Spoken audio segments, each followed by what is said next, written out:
Magluluto naman tayo ngayon ng Chinese soup. Papaya soup. Itong papaya, carrot, with bones, and chicken feet, peanut, mga half bowl of peanut, white bean, half bowl din. Tapos ito yung white pungus. Ibababad mo to sa tubig. Lalaki yan. Saglit lang yan lalaki.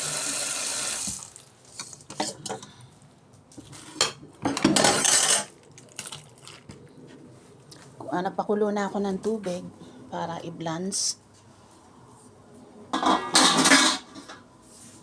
I-blanch yung bone. At saka ayan. Tsaka chicken with. Uuluin lang siya saglit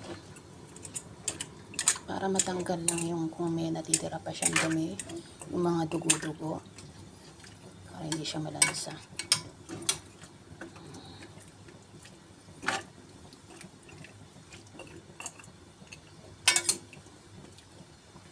Tapos nagpakulo na rin ako ng tubig. Dito ko sasalin pagkatapos ma-blanch yung karne tsaka chicken feet.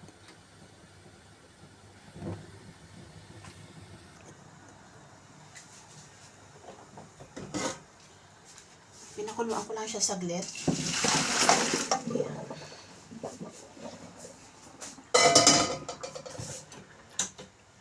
Hugasan mo siya ng tubig para talagang malinis. Saka wala ng dugo sa lansa. Bago mo siya isalin sa kaldero.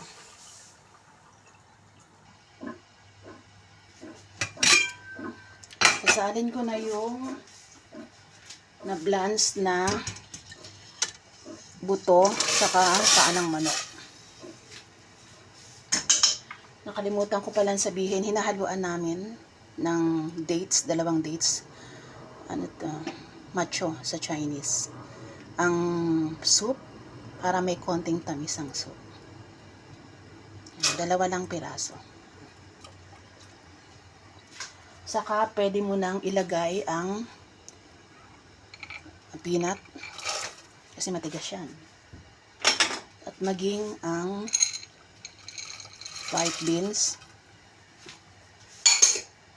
At wag kalilimutan, lagyan siya ng 1 pirasong luya.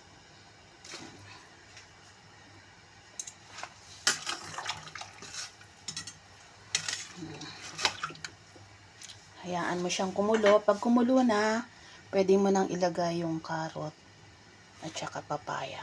At ipalalambutin mo siya ng mga 1.5 hour bago i-turn off ang apoy.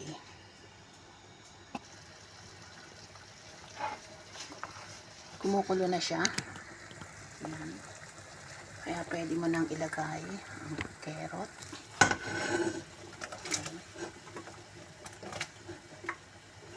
Tsaka papaya. Long soup to. Kapag long soup, mahigit 1 hour ang pagluluto, 1.5 hour.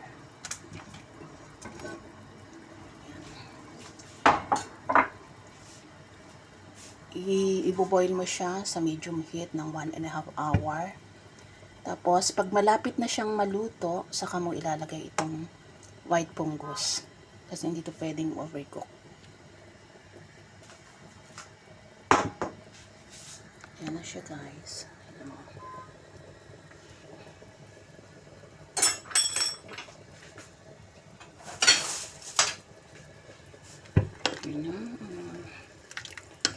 Yan siya.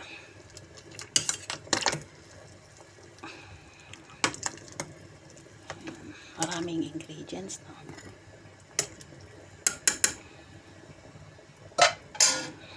Takpan na natin at pakuluin ng 1.5 hours sa medium heat. Almost ready na ang ating soup, kaya pwede ko nang ilagay ang black pungus. Yan, sa ulit ilalagay. Ewan ko wala akong nakikita nito sa Pilipinas eh. Para siyang kind of mushroom. Diba may black fungus?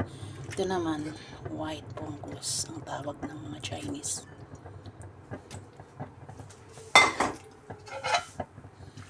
Anuin ko na siya. Ayan na, mas malambot na yung karne. Malambot na nga.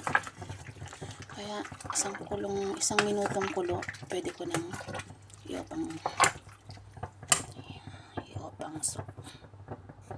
Ito na ang ating papaya pork soup with white fungus.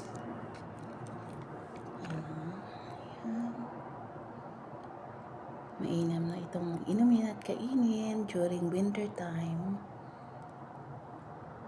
Thank you po.